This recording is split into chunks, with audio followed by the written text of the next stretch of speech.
தவம் அன்பே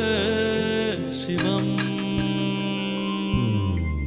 ஆத்திகம் பேசும் அடியார்க்கெல்லாம் சிவமே அன்பாகும் நாத்திகம் பேசும் நல்லவருக்கு அன்பே சிவமாகும்